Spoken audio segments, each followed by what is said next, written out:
Hey, what's going on, everybody, and welcome back to the Murder Club podcast. I am your host, your favorite author, and in today's episode titled The Atlanta Child Murders, we'll delve into the notorious series of crimes that occurred in Atlanta, Georgia during the 1970s and early 1980s. This episode focuses on the investigation into the Atlanta child murders, where at least 28 African American children, teenagers, and young adults were abducted and killed. The case, which terrified the city and garnered national attention, remained unsolved for years. Through interviews with detectives, experts, and individuals connected to the case, we'll explore the various theories and suspects that emerged during the investigation. We also shed light on the racial tensions and systematic issues that influenced the handling of the case. With meticulous research and compelling storytelling, this episode uncovers new evidence and revisits key moments in the investigation, ultimately aiming to shed light on the dark truth behind the Atlanta child murders. Listeners can expect a gripping and thought-provoking exploration of haunting and unsolved chapter in American true crime history. Please don't forget to like, comment, and subscribe and share as it helps our channel grow. Without further ado, let's get into today's episode. The Atlanta murders of 1979 through 1981, sometimes called the Atlanta child murders, are a series of murders committed in Atlanta, Georgia between July 1979 and May 1981. Over the 2-year period, at least 28 children, adolescents, and adults were killed. Wayne Williams, an Atlanta native who was 23 years old at the time of the last murder, was arrested, tried, and convicted of 2 of the adult murders and sentenced to 2 consecutive life terms. Police subsequently have attributed a number of the child murders to Williams, although he has not been charged in any of those cases, and Williams himself maintains his innocence, notwithstanding the fact that the specific style and manner of the killings, which was by chokehold strangulation, ceased after his arrest. In March 2019, the Atlanta police, under order of Mayor Keisha Lance Bottoms, reopened the case in the hopes that new technology will lead to a conviction for the murders that were never resolved. As of December 2022, no results have been made public. In the middle of 1979, Edward Hope Smith, also known as Teddy, 14, and Alfred Evans, known as Q, 13, disappeared 4 days apart. Their bodies were found on July 28th in a wooded area. Smith with a 22 caliber gunshot wound in his upper back. They were believed to be the first victims of the putative Atlanta child killer. On September 4th, the next victim, 14-year-old Milton Harvey, disappeared while on an errand to the bank for his mother. He was riding a bike which was found a week later in a remote area of Atlanta. His body was not recovered until November of that year. On October 21st, 9-year-old Yusuf Bell went to a store to buy a Bruton snuff for a neighbor, Eula Birdsong, at Reese's Grocery on McDaniel Street. A witness says she saw Yusuf near the intersection of McDaniel and Fulton getting into a blue car before he disappeared. His body was found on November 8th in the abandoned E.P. Johnson Elementary School by a school janitor who was looking for a place to urinate. Bell's body was found clothed in the brown cut-off shorts he was last seen wearing. Though they had a piece of masking tape stuck to them, he had been hit over the head twice, and the cause of death was strangulation. Police did not immediately link his disappearance to the previous killings. On March 4, 1980, the first female victim, 12-year-old Angel Lanier, disappeared. She left her house around 4 p.m. wearing a denim outfit and was last seen at a friend's house watching the television program Sanford and Son. Lanier's body was found 6 days later in a wooded vacant lot along Campbellton Road, wearing the same clothes in which she had left home. A pair of white panties that did not belong to Lanier was stuffed in her mouth, and her hands were bound with an electrical cord. The cause of death was strangulation. On March 11th, 1 week after Lanier's disappearance, 11-year-old Jeffrey Mathis disappeared while on an errand for his mother. He was wearing gray jogging pants, brown shoes, and a white and green shirt. Month later, a girl said she saw him get into a blue car with a light-skinned man and a dark-skinned man. The body of Jeffrey Mathis was found a briar-covered patch of woodlands 11 months after he disappeared, by which time it was not possible to identify the cause of death. On May 18, 15-year-old Eric Middlebrooks disappeared. He was last seen answering the telephone at home and then leaving in a hurry on his bicycle, taking with him a hammer to repair the bicycle. His body was found the following day next to his bicycle in the rear garage of an Atlanta bar. The bar was located next door to what was the Georgia Department of Offender Rehabilitation. His pockets were turned inside out, his chest and arms had slight stab wounds, and the cause of death was determined to be blunt force trauma to the head. A few weeks before he disappeared, Middlebrooks had testified against 3 juveniles in a robbery case. On June 9th, 12-year-old Christopher Richardson went missing on his way to a local pool. He was last seen walking towards the Cobbs County Midway Recreation Center in Midway Park. He was wearing blue shorts, a light blue shirt, and blue tennis shoes. His body was not found until the following January, clothed in unfamiliar swim trunks, along with the body of a later victim, Earl Terrell. The cause of Richardson's death was not determined. On June 22nd, 7-year-old Latanya Wilson disappeared from her parents' apartment. According to a witness, she appeared to have been abducted by 2 men, one of whom was seen climbing into the apartment window and then holding Wilson in his arms as he spoke to the other man in the parking lot. On October 18th, Wilson's body was found in a fenced-in area at the end of Urbana Street in Atlanta. By then, the body had skeletonized and no cause of death could be established. The next day, June 23rd, 10-year-old Aaron Witch disappeared after having been seen near a local grocery store getting into a blue Chevrolet with either 1 or 2 black men. A female witness says she saw Witch being led from Tanner's Corner Grocery by a 6-foot-tall, 180-pound black male, approximately 30 years old, with a mustache and goatee. The witness's description of the car matched the description of a similar car implicated in the earlier Jeffrey Mathis disappearance. At 6 p.m., Witch was seen at a shopping center. The following day, Witch's body was found under a bridge. The official cause of death was asphyxiation from a broken neck suffered in a fall. In July 1980, 2 more children, 9-year-old Anthony Carter and 10-year-old Earl Terrell, were murdered. Clifford Jones, aged 13, disappeared on August 20. He was found dead from strangulation. His body was found on August 21st behind a dumpster in the rear of the former Hollywood Plaza shopping center.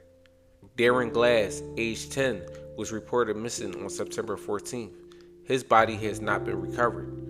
Charles Stevens, aged 12, was reported missing on October 9th. His body was found the next day on Norman Berry Drive near the entrance to a trailer park.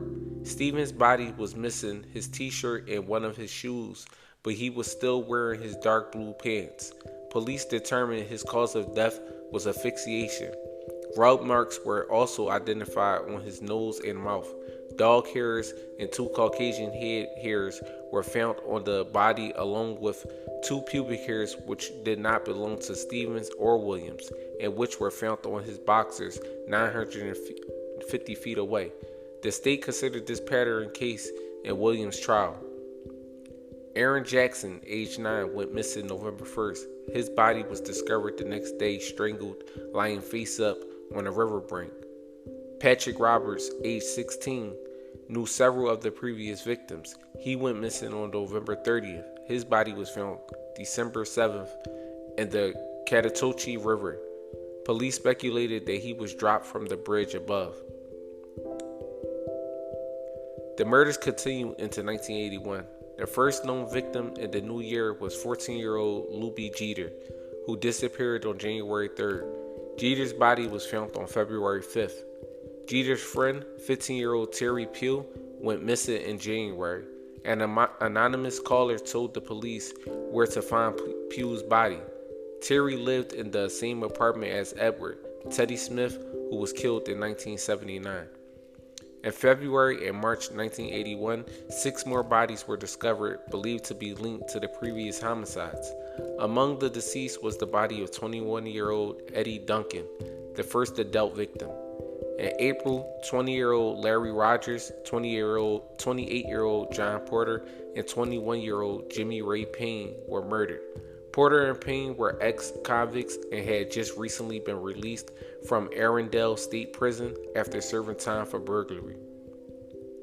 On May 12, 1981, FBI agents found the body of 17-year-old Williams Billy Starr Barrett on a curb in a wooded area near his home. A witness, 32-year-old Harold Wood, a custodian from Southwest High School, had run out of gas about a mile from the scene. Wood described a black man standing over and observing the location where the body was found before driving away in a white over blue Cadillac. During the end of May 1981, the last reported victim was added to the list, 27-year-old Nathaniel Cater. He was last seen by gardener Robert Henry at the entrance of the Rialto Theater in Atlanta, reportedly holding hands with Wayne Williams. His body was discovered 2 days later. Investigator Chet Detlinger created a map of the victims' location despite the differences in age. The victims fell within the same geographic perimeters. They were connected to Memorial Drive and 11 major streets in the area. Author Ginger Strand links the murders to freeway racism and Atlanta's massive urban renewal program that disrupted African American neighborhoods. During the murders, more than 100 agents were working on the investigation. The city of Atlanta imposed curfews, and parents in the city removed their children from school and forbade them from playing outside. As the media coverage of the killings intensified, the FBI predicted that the killer might dump the next victim into a body of water to conceal any evidence. Police staked out nearly a dozen area bridges, including crossings of the Chattahoochee River. During a stakeout on May 22, 1981, detectives got their first major break when an officer heard a splash beneath a bridge. Another officer saw a white 1970 Chevrolet station wagon turn around and drive back across the bridge. 2 police cars later stopped the suspect's station wagon about a half mile from the bridge. Their driver was 23-year-old Wayne Bertram Williams, a supposed music promoter and freelance photographer. The Chevrolet wagon belonged to his parents. During questioning, Williams said he was on his way to audition a woman, Cheryl Johnson, as a singer.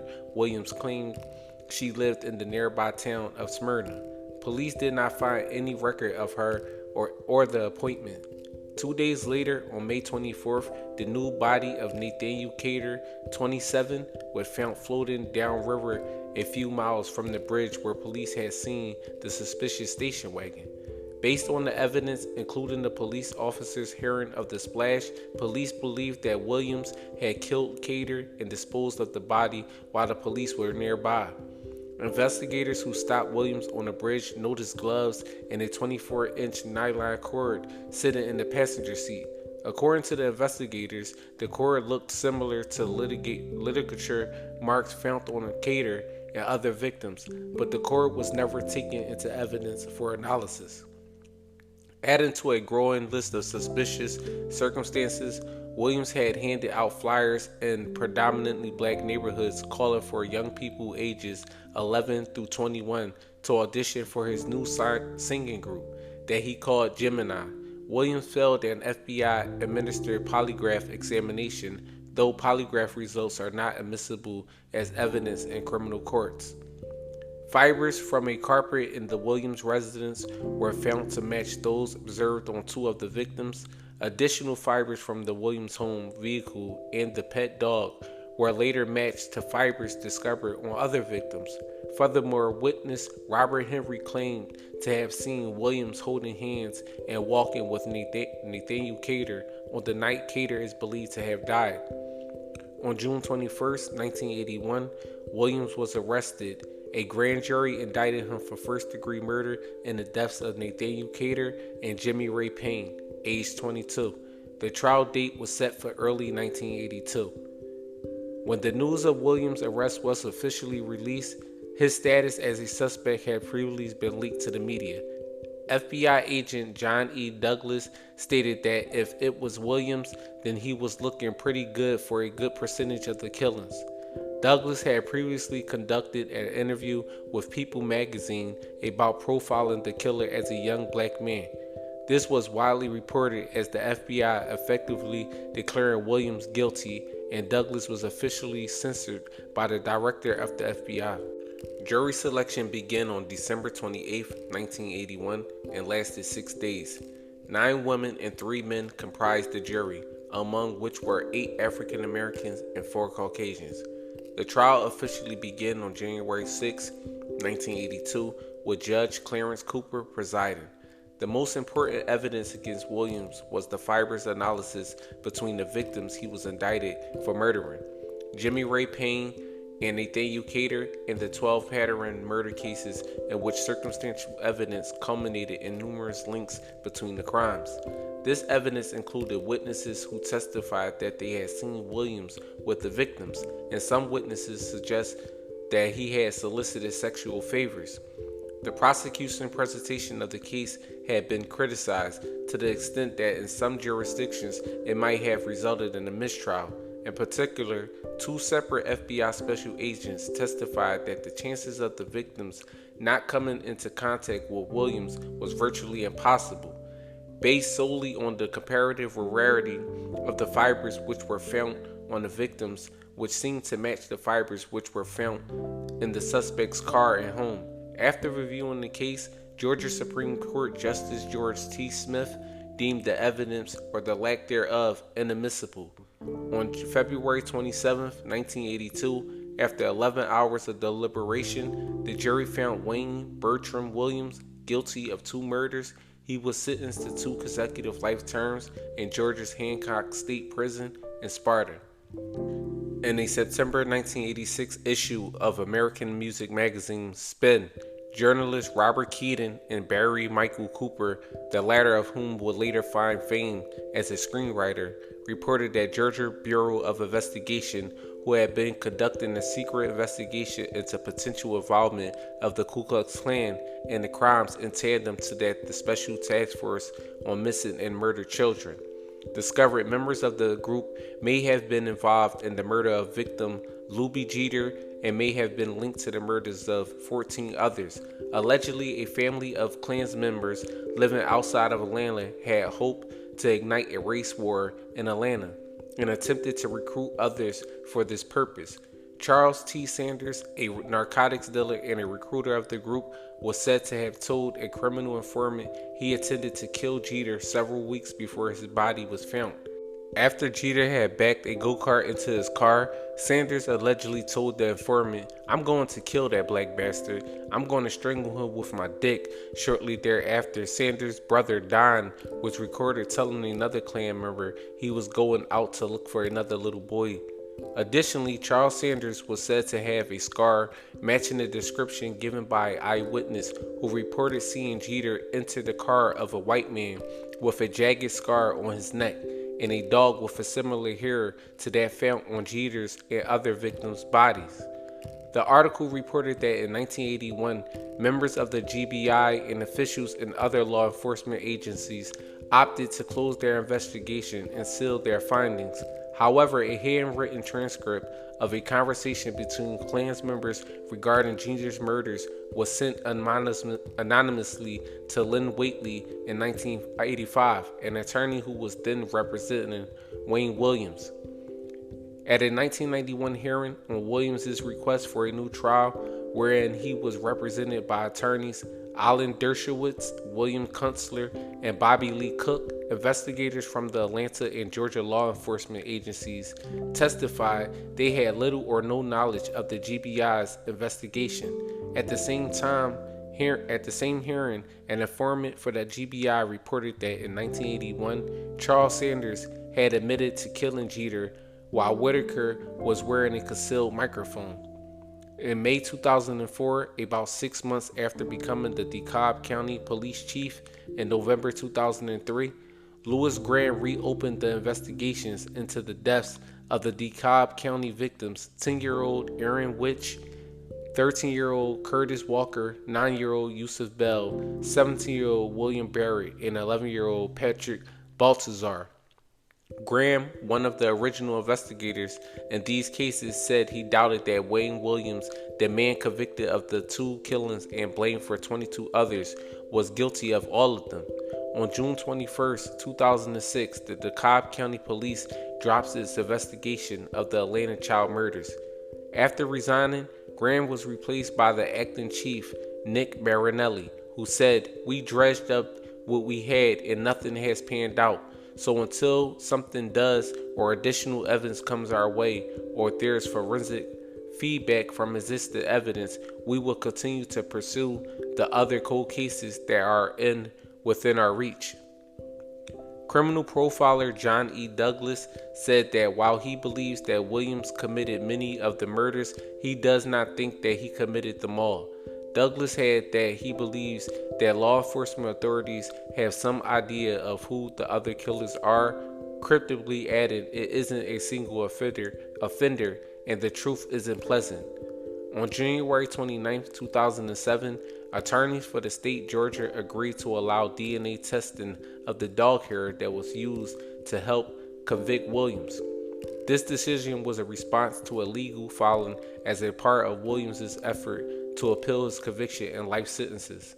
Williams' lawyer, Jack Martin, asked a Fulton County Superior Court judge to allow DNA tests on a canine and human hair and blood, stating the results might help Williams win a new trial. On June 26, 2007, the DNA test results showed that the hairs on the bodies contained the same mitochondrial DNA sequence as Williams' dog, a sequence that occurs in only about 1 out of 100 dogs. Dr. Elizabeth Wickham, director of the UC Davis laboratory that carried out the testing, told the Associated Press that while the results were fairly significant, they don't conclusively point to Williams' dog as the source of the hair because the lab was able to test only for mitochondrial DNA, which, unlike nuclear DNA, can't be shown to be unique to one dog. Later in 2007, the FBI performed DNA tests on 2 human hairs found on one of the victims. The mitochondrial DNA sequence in the hairs will eliminate 99.5% of persons by not matching their DNA. The mitochondrial DNA sequence in the hairs will eliminate 98% of African American persons by not matching their DNA. However, they match Williams' DNA and so did not eliminate the possibility that the hairs were his. On March 21, 2019, Atlanta Mayor Keisha Lance Bottoms and Atlanta's police chief Erica Shields announced that officials would retest evidence from the murders, which will be gathered by the Atlanta Police Department, Fulton County District Attorney's Office, and Georgia Bureau of Investigations. In a news conference, Mayor Bottoms said, "It may be there is nothing left to be tested, but I do think history will judge us by our actions and we will be able to say we tried."